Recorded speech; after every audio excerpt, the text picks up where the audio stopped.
direto para o segundo painel, que traz, como a Kellen mencionou, a discussão sobre o mercado agro nos próximos anos, sobre as perspectivas tributárias, regulatória e internacional. E é o seguinte, esse ano a gente tem um ano completamente atípico na agricultura brasileira e mundial, né? Nós tivemos aí essa pandemia, trouxe uma situação bastante difícil para muitos países, né? Menos a China, por exemplo, que eu convivi muito tempo lá. A China teve um avanço estupendo no consumo, né? E principalmente depois da pandemia, que foi, vamos dizer, o banimento dos mercados de aves vivas e animais exóticos.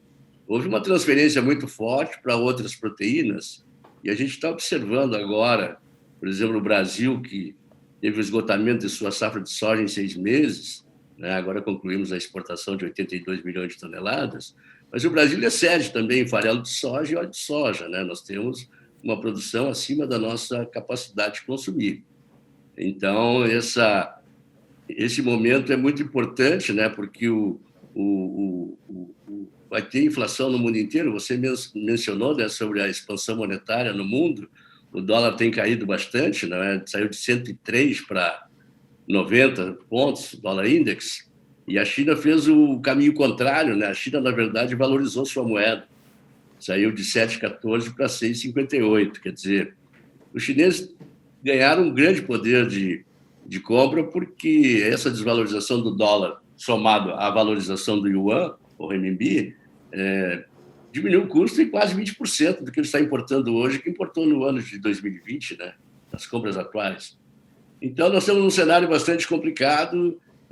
Tem aqui também essas variáveis, que é o dólar e o prêmio, né? Que o prêmio também é um componente do preço, e a gente tem percorrido caminhos tortuosos aí com essa definição, né? De acertar qual é o preço da soja brasileira.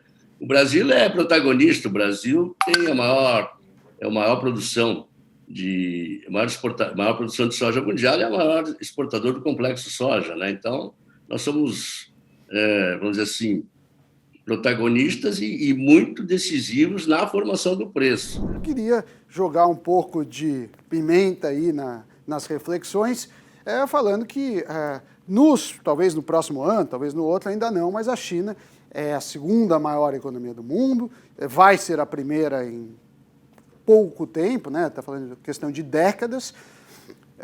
A China, vira e mexe, tem algumas rusgas, né? Teve uma briga grande com os Estados Unidos, principalmente do governo Donald Trump. Já ameaçou o Brasil algumas vezes, tem um capitalismo de Estado lá, o câmbio lá não é flutuante, e a China tem avançado para a África, as duas costas. Eles têm começado uma produção, isso pode incomodar e afetar, eventualmente, o Brasil no médio e no longo prazo. Mas eu queria passar para o Christian agora e perguntar para ele qual, Christian, é o panorama regulatório que você enxerga para os próximos anos. Quais são suas preocupações, o que te incomoda, o que a gente tem de ponto positivo? Qual a sua visão? É que existe uma resistência grande de aprovação de novas moléculas. Para você ter uma ideia, os novos produtos mais tecnológicos, mais avançados que tem no mundo, das 23 moléculas que estão sendo apreciadas hoje na Anvisa e no nosso sistema regulatório para produtos de defesa vegetal tradicionais, 14 já estão no campo nos Estados Unidos, na União Europeia, na China, na África do Sul, no Canadá, etc. Então, o que existe é uma ciosidade que merece respeito, mas é uma super ciosidade que coloca o Brasil, em alguns casos, muito atrás do acesso a novas moléculas que deveriam estar no campo nesse país, porque, além de tudo, nós temos uma agricultura tropical. A agricultura tropical exige uma renovação de tecnologias muito mais rápida do que as agriculturas temperadas, que são as nossas concorrentes principais: Argentina, Estados Unidos, Canadá, União Europeia, Ucrânia, China, Austrália. Ninguém tem agricultura tropical. Aqui deveria haver um processo muito mais ágil de trazer novas tecnologias, porque o tempo de vida e a resistência dessas moléculas a resistência é muito mais alta e o tempo de vida é muito mais baixo. Então, primeiro, nós precisamos tratar também de outras reformas como a administrativa, porque sem saber quanto o Estado custa, qualquer reforma tributária independente do setor, ela será inócua. Nós precisamos ter mais transparência, mais clareza com o peso do nosso Estado. Esse é um ponto de partida, né, que, na nossa visão, precisa ser aspecto inicial a uma reforma tributária efetiva, sobretudo essas mais complexas que se pretende perante o Congresso Nacional. Mais do que isso, o problema do sistema tributário, ele de fato consta de toda essa estrutura que comentou muito bem na introdução do nosso quadro aqui, Sami, né, de todas as mazelas que constam, mas algo que o sistema tributário não tem defesa, né? É um ente inanimado, e aí todo mundo bota a culpa no sistema tributário. Mas nós precisamos também lembrar aqui que o judiciário contribui para essa insegurança jurídica em matéria fiscal, de forma relevante. Poder público, com a sua burocracia, com a sua busca de enfrentar o contribuinte, não ser um colaborador do contribuinte, contribui enormemente para todo esse problema fiscal. Ou seja, não basta a reforma tributária, ela por si só não solucionará todas as mazelas, independentemente do setor. Vamos ter uma mudança clara de cultura, de honestidade tributária, vamos chamar assim. E hoje nós temos vários direitos dos contribuintes, inclusive na área rural, créditos acumulados, entre outros aspectos, que o governo não paga. O governo não cumpre a legislação. Então, será que a mudança de lei é a solução total?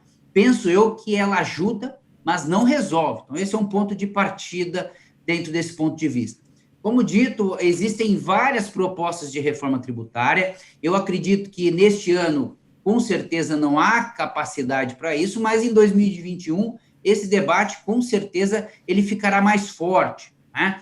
Penso eu que existem vários tipos de proposta, desde a emenda 45, que trata do IBS, a PEC 110, que pessoalmente eu tenho um pouco mais de afinidade a ela, penso que ela é um pouco mais adequada ao nosso setor, mas lembrar que existem outros movimentos, como Simplifica Já, e a própria proposta do governo, que talvez ela tenha um relevo importante, que é a CBS, que unifica o PIS e COFINS, uma vez que talvez uma reforma gradual, né, com testes, ou seja, uma mudança infralegal e menos na toda a estrutura do texto constitucional, pode ser algo mais palatável, a fim de até testar algumas dessas sugestões que constam das emendas constitucionais. Até porque uma mudança na Constituição, se algo não funcionar como deveria, no Brasil a gente está acostumado, né, a ter mudanças legislativas na Constituição que depois são descumpridas ou não funcionam como o discurso efetivamente aponta, a retroagir será muito mais complexo, muito mais difícil, porque da mesma forma que a alteração se dá, a reforma para mudar isso depois também trará as mesmas dificuldades. E um ponto que é importante quando se trata de reforma tributária e os impactos no agro, e 2021 nós vamos ter esse debate mais forte, é o fato de que muitas das propostas, elas ignoram por completo todas as peculiaridades do agro. Nós vemos aí o professor Leones, o professor Christian, tratando de vários aspectos que o agro tem, né? Questão de mudança de preços, mercado internacional, questões de agrariedade, tempo, clima, aspectos que exigem um tratamento diferenciado do agro. E isso não é privilégio, há uma caça a certos incentivos fiscais, sobretudo por algumas das propostas como a PEC 45, como se esse fosse um mal maior, né? Como se não tributar operações do agro fosse um escárnio. E, pessoalmente, vejo que isso é uma inversão de valores. O Brasil tem por vocação o agronegócio. Uma reforma tributária, ela necessariamente precisa partir da vocação do nosso Estado, da nossa economia, da nossa cultura, que é exatamente o agro. Então, se nós não observarmos as peculiaridades do agro para tratar de uma reforma tributária, nós vamos estar, como disse a própria ministra e o Christian Leones, nós vamos perder competitividade no cenário internacional, nós vamos causar aumento na carga tributária, sobretudo do ponto de vista do agro, e quem vai pagar isso na ponta é o consumidor final, é o produtor que muitas vezes tem uma margem pequena e está amarrado na cadeia e não tem muita abertura para negociações de preço. né? Está sujeito a negociações conforme o mercado internacional, variações cambiais, entre outros aspectos. Então, há uma preocupação efetiva, embora existam pontos positivos, sim, todas essas reformas, elas necessitam de um debate claro, sobretudo do agro. E o ponto principal, me parece, é esse tratamento idêntico dos produtos ligados ao agro, e aí falo dos insumos, dos produtos agrícolas, no que toca às suas alíquotas, né? Ou seja, eu tributar produtos ligados à área do agro, né? Alimentos. O Brasil é um grande celeiro, fornece alimentos para os seres humanos no mundo todo. Isso é um elemento de dignidade da pessoa humana. Nós temos que olhar com outra perspectiva para isso. Isso não é só um negócio, é uma questão de harmonia, de sobrevivência no cenário internacional de todos os seres humanos, de modo que o tributo aqui, ele deve ter uma característica que a gente chama de extrafiscal, ele não tem que ter uma característica arrecadatória, o fisco não tem que olhar com voracidade fiscal para os produtos alimentícios, né?